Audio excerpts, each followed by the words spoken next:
started. Tower defense, done to death. First-person shooters, how about first-person snoozers? They were overdone years ago. But hey, combine the two, and all of a sudden you got something. First-person tower defense? Sign me freaking up. It's Sanctum 2 for the Xbox 360.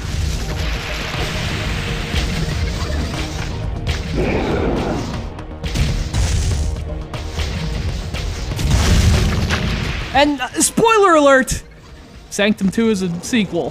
The original was released in 2011, so the whole first-person tower defense thing isn't as new as it once was. But it's still pretty great. The thing is, Sanctum isn't just tower defense from a first-person perspective. There's a lot of FPSing involved here. So in addition to just the mixture itself, it's the balance of that mixture that makes Sanctum so interesting. Game over.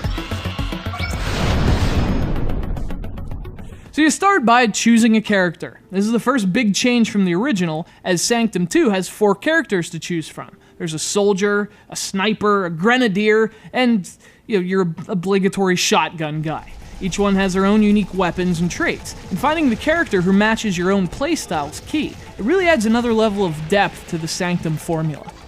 But once you've picked your character, you customize your loadout. Pick your weapons, choose which towers to use, and then it's time to defend. Things play out as they would in any tower defense game. You have individual waves of enemies trying to reach your core, which you have to protect. And after each wave, you get to build towers with your available resources. If your core survives all the waves, you move on. Okay, get ready.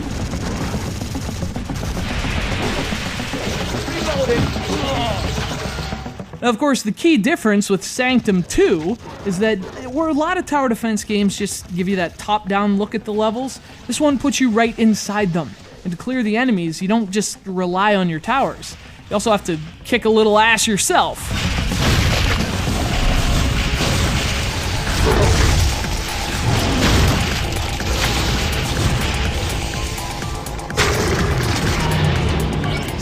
And it really adds a whole nother element to tower defense, because you're not just a commander anymore. Now you're down in the trenches. So if your tower strategy fails, you have the chance to make up for it with your trigger finger. And of course, the catch is that it's like 1 on 50. Fortunately, the game plays well as a shooter too, but you can't just blast your way to victory. In fact, Sanctum 2 makes sure you can. Your ammunition doesn't last long, so there's a lot of reloading involved. And it freaking takes forever. Obviously, that leaves you vulnerable. So you really do have to find a balance between an effective tower layout that does most of the damage, and then finishing them off with your guns.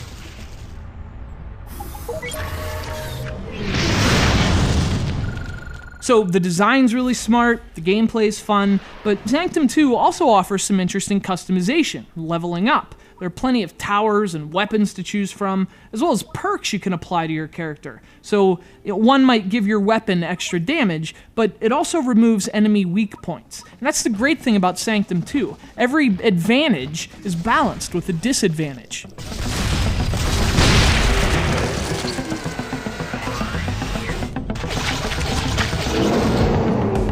You can play it by yourself, but obviously this game is just incredible with friends. Sanctum 2 offers 4-player multiplayer, which is really when it's at its best. But even going solo, it's a lot of fun to play, and it's really challenging. So yeah, you might be burned out on shooters and tower defense, but combine them.